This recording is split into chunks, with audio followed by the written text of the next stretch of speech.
Why aren't the younger generation buying motorcycles anymore? This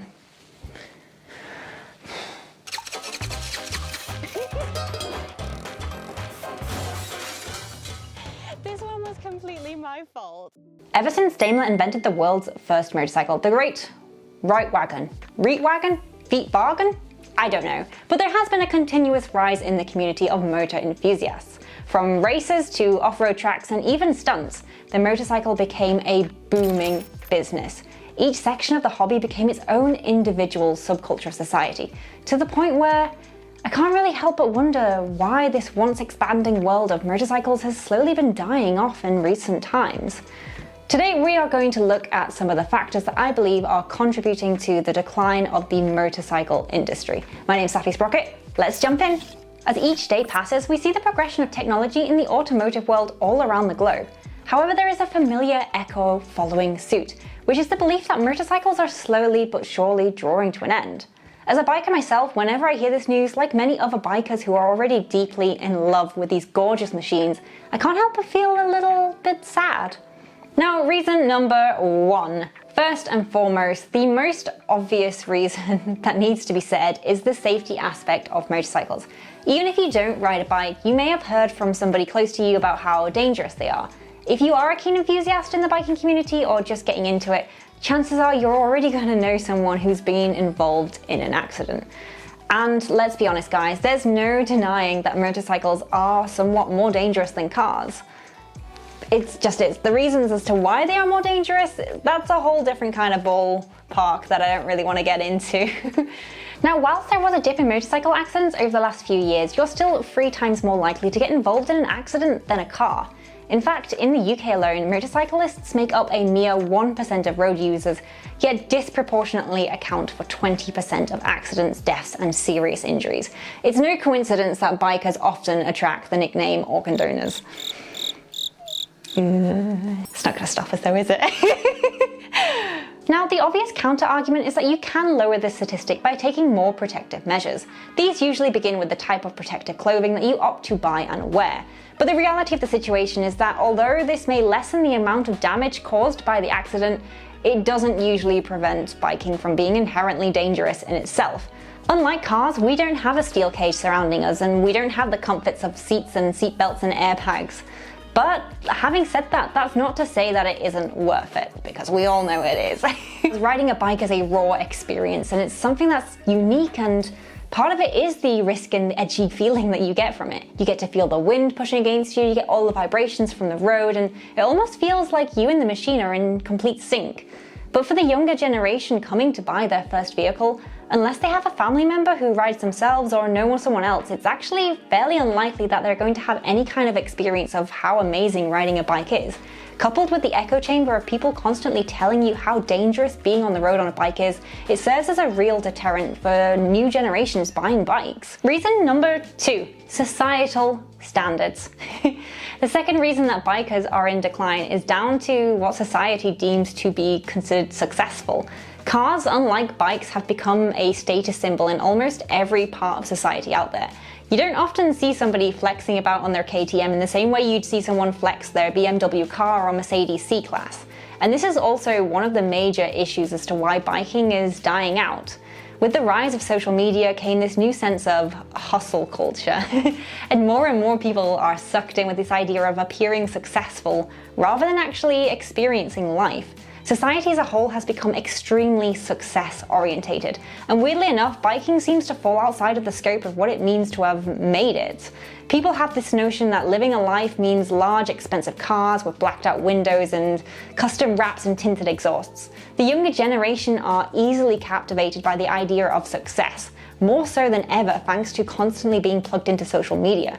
The idea of exotic cars like Lamborghinis and Teslas and Porsches have become almost a lifelong dream. Now, the next point that I want to talk about is TV and media. Now, my last point feeds really well into this one. Now, believe it or not, TV had a major role in helping people lose interests in motorcycles. Top-ranked motorbiking shows are rarely talked about in the same way that cars are. Most shows are so fixated on cars that the magnificence of bikes is almost completely overlooked. Because these kinds of shows often gain reputable spotlights, it's rare to see a program that showcases any kind of real interest in motorcycles. Now don't get me wrong, the car shows are amazing, and it's great that they're available as well. They're a fantastic source of entertainment, but the reality is that these kinds of shows often get prioritized over motorbiking shows, to the point where people don't really get exposed to the idea of owning a bike the same way they would get exposed to owning a car. This issue doesn't just end with automotive TV shows either. Another really big example is, well, basically any celebrity. You rarely see celebrities with motorcycles. Now, if you quickly scroll through any kind of social media page that belongs to a celebrity, you'll see it will be littered with photos of really fancy, expensive cars, private holidays, jets, boats, and even in music videos, the use of bikes are almost non-existent. What you'll see is brightly colored Lamborghinis, Ferraris, and exotic cars almost everywhere. The younger generation seems to look up to these kinds of artists, and so copying them as they go. It makes sense that celebrities are also a contributing factor to younger generations staying away from bikes. Now on to the next reason, which is urbanization. Another key reason behind decreasing interest in motorcycles is urbanization. It may be a good thing, it may be a bad, but ultimately due to urbanization and its side effects, today's younger generation prefer to use public transport rather than use anything else at all. Not only is it efficient, but it's also more cost effective, and you can get almost anywhere by using a little bit of cash and just buying one simple ticket.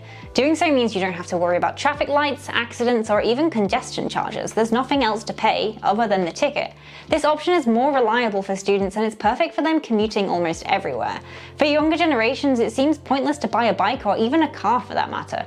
Coupled with the rise in hustle culture, younger people are staying later and later at work, meaning they have less time to actually enjoy the things that are making them happy. Why would you consider buying a vehicle that you don't need or have the time to use? Now this leads me on to my next point really nicely, which is the cost of living. A major issue for younger bikers is the cost of living and the cost to ride a bike in the first place. In order to ride a bike, you must first obtain a license, and in the UK that means you have to get your CVT. With so many businesses failing in recent years, the cost of a CVT has almost doubled. After your CVT, you then have the cost of lessons and tests, which is almost 3 times the cost of learning to drive a car. You're looking at a minimum payment of at least $1,500 now, and that's before you even get on the road. And on top of that, due to the rates of having an accident, the insurance is really high for your first year. And then of course you've got the bike itself and the safety gear on top. With the already crippling cost of living and the lack of jobs in the economy, unless you're working for a delivery app, most people are finding it harder and harder to justify an expensive hobby like motorbiking. The next reason that I want to discuss is the reputation of bikers. Unfortunately, there is a misdirected perception that bikers throughout the world aren't great people, and this drastically affects the market, especially when it comes to younger riders. A lot of people don't like bikes due to the perception of the people who ride them. Now, obviously, not everyone is a gang member. Unfortunately though, gang members do affect bike sales. Look around you in movies and music videos in real life and think about the stereotypes being portrayed in the media. You have the American outlaw on his chopper, and you also have the drug lord on a sports bike soaring across Tokyo. Outside of movies and music videos, there's also issues in real life too.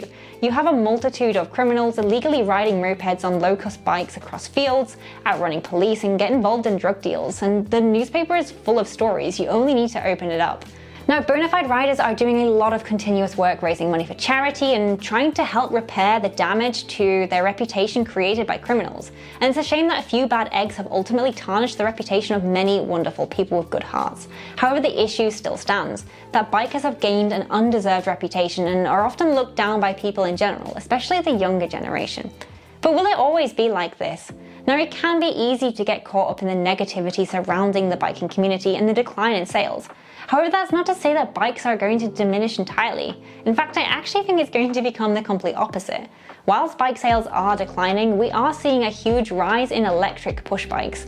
And the fact that these lines between electric motorcycles and electric push bikes are becoming more and more blurred each day, and as every year goes by, we're definitely seeing a whole new industry starting to merge. Now, I must admit, it is sad and devastating to see the things that you grew up with slowly being undermined and forgotten over time. But I don't think that is the case for bikes. I just think the industry is simply evolving. Bikes are beautiful pieces of machinery, and for people like me who become very connected to them, there is still hope. It's just going to be the case that bikes are going to look radically different in the next decade or so.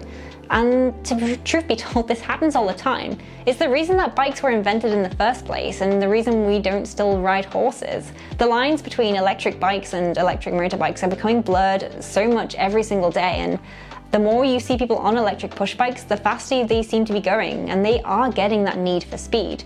How that's going to transfer across into the motorbike industry, I don't quite know yet, but I do expect to see a huge rise in electric motorcycles over the next few decades as more and more people want the flexibility that comes with two wheels, and ultimately their experiences coming from these electric push bikes.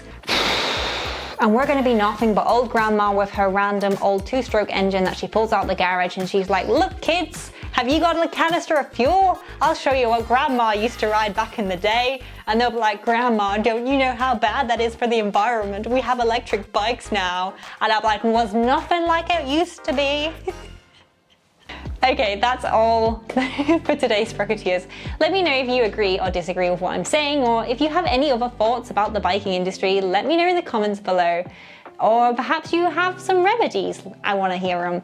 Now, if you do want to see more great bike content, don't forget to hit subscribe. And in the meantime, ride safe, stay crazy, and I'll see you next week. My name's Safi Sprocket, signing off.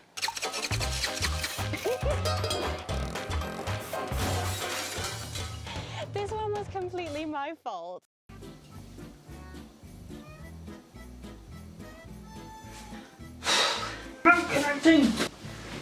Oh, I didn't even put my mic on.